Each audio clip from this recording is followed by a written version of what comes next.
नमस्कार दोस्तों, मैं हूं दिनेश के ओरा। स्वागत है आपका 4 पीएम और न्यूज टाइम के मंच पर। दोस्तों, एक चुनाव का मौसम तो समाप्त हो गया, यानी कि गुजरात, हिमाचल और एमसीडी। स्कोर 1-1-1 रहा। खासतौर से गुजरात के चुनाव में कुछ ऐसे रिजल्ट्स आए जो भारत के इतिहास में शायद अनप्रेसिडेंटेड हैं। इतने बड़े स्केल की विक्ट्री और उसके हकदार सिर्फ नरेंद्र दामोदर दास मोदी और कोई नहीं। ये जीत भारतीय जनता पार्टी की जीत नहीं है, ये जीत सिर्फ मोदी जी की जीत है। बधाई हो उनको। दरअसल इस जीत के द्वारा वो अपने राजनीतिक जीवन की उस पराकाष्ठा पर पहुंचे हैं जहां का सपना राजनीतिक जीवन में ना जाने कितने लोग देखते हैं। इस किस्म की ऊंचाइयां, इस किस्म की स्पेक्टेकुलर जीत, एक सुनामी भरी जीत कह सकते हैं, शायद इतिहास में कभी कभी ही देखने को मिलती है। आपको याद होगा राजीव गांधी की जीत, विशेष रूप से इंदिरा गांधी की मृत्यु के बाद अगर आप देखें तो आपको लगेगा कि हां, जो 400 से ज्यादा लोकसभा की सीटें उन्हें मिली थी, वो आज तक के भारत के इतिहास में लोकसभा के चुनाव में सबसे बड़ी जीत के रूप में अंकित है। वो उस समय पहाड़ की चोटी पर थे। वही हमारा विषय है कि मोदी जी, आप पहाड़ की चोटी पर हैं और यहां से रास्ता ऊपर नहीं, सिर्फ नीचे की ओर जाता है।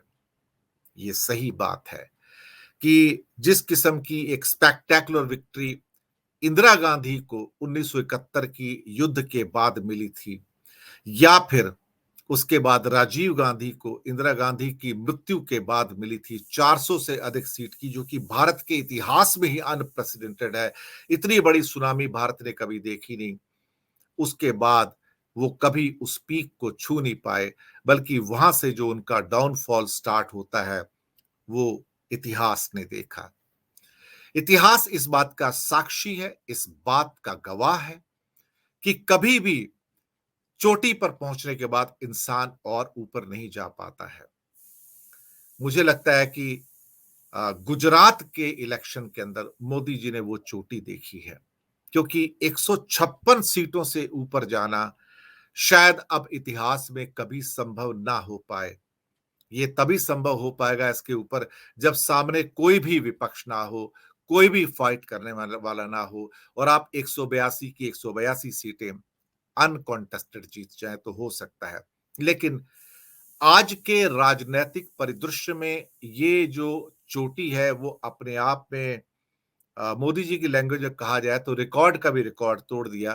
तो आप उस जगह पे खड़े हैं, क्योंकि फिर कभी ऐसा वक्त नहीं होगा कि जहां आम आदमी पार्टी को सिर्फ 5 सीटें मिलेंगी। फिर ऐसा वक्त नहीं होगा जहां कांग्रेस को सिर्फ 16-17 सीटें ही मिलेंगी।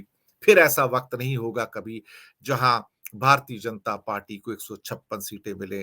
और ये एक ऐसा इतिहास है जो हमेशा अ, इतिहास के जो बुक्स होती हैं, किताबें होती हैं, उसके अंदर लिखा जाएगा कि अ, एक इतिहास पुरुष के रूप में मोदी जी ने अपना नाम कमाया। पर यहां से नीचे की यात्रा भी शुरू होती है। हालांकि 2024 के लिए अमित शाह ने अभी से 400 प्लस का लक्ष्य रखा है। लक्ष्य तो खैर अमित शाह हमेशा बड़ा रखते हैं और बहुत बार उनका उपहास भी होता है, लेकिन एटलीस्ट वो लक्ष्य रखते हैं। गुजरात में इस बार वो अपने लक्ष्य को क्रॉस कर गए। हिमाचल में अपने लक्ष्य को प्राप्त नहीं कर पाए। एमसीडी दिल्ली में लक्ष्य को प्राप्त नहीं कर पाए। इससे पहले वो बंगाल के इलेक्शन में भी अपने लक्ष्य को प्राप्त नहीं कर पाए थे और इससे पहले एमपी और कर्नाटक के चुनाव में भी अपने लक्ष्य को प्राप्त नहीं कर पाए थे। बहुत सारे ऐसे लक्ष्य जो चूक गए एक्चुअली अमित शाह जी, सिवाय एक यूपी का कहा जाए या फिर उत्तराखंड कहा जाए, तो बहुत सारी जगह ऐसी रही चुनाव के अंदर जहां पर अमित शाह या भारतीय जनता पार्टी अपने लक्ष्य को प्राप्त नहीं कर पाई। 2024 का लक्ष्य रखा है 400 सीटों का, लेकिन 400 सीटों का मतलब है कि अ, राजीव गांधी जैसी विक्ट्री, यानी कि उस समय सारा भारत किसी भी तरह से किसी एक पार्टी को वोट नहीं दे रहा था, किसी एक व्यक्ति को वोट दे रहा था। उस व्यक्ति का नाम राजीव गांधी नहीं था, उस व्यक्ति का नाम था इंदिरा गांधी, जिनकी मृत्यु हो गई थी या उन्हें आतंकवादियों ने मार दिया था। तो ये वोट एक तरह से राजीव गांधी के नाम भी नहीं था, ये इंदिरा गांधी की स्मृति में वो वोट था। और स्मृतियों वाला वोट कभी दोबारा इतिहास में अंकित नहीं होता है, ये एक सच बात है, इस बात को हमें मान लेना चाहिए।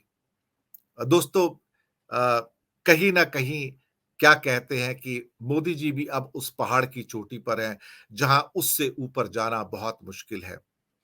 जहां उत्तर प्रदेश के अंदर ऑलरेडी 60-65 सीटें उनके पास हैं, उत्तराखंड में 5 सीटें हैं, हिमाचल में 4 सीटें हैं और बहुत सारे राज्यों में गुजरात में 26, राजस्थान में 25, हरियाणा में 10, तो दिल्ली में 7 इसके अलावा क्या कहते हैं कि 29 में से 28 सीटें जो लोकसभा की मध्य प्रदेश में, साथ में छत्तीसगढ़ में भी बहुत सारी सीटें, बिहार में 40 में से 39 सीटें उनके पास थी।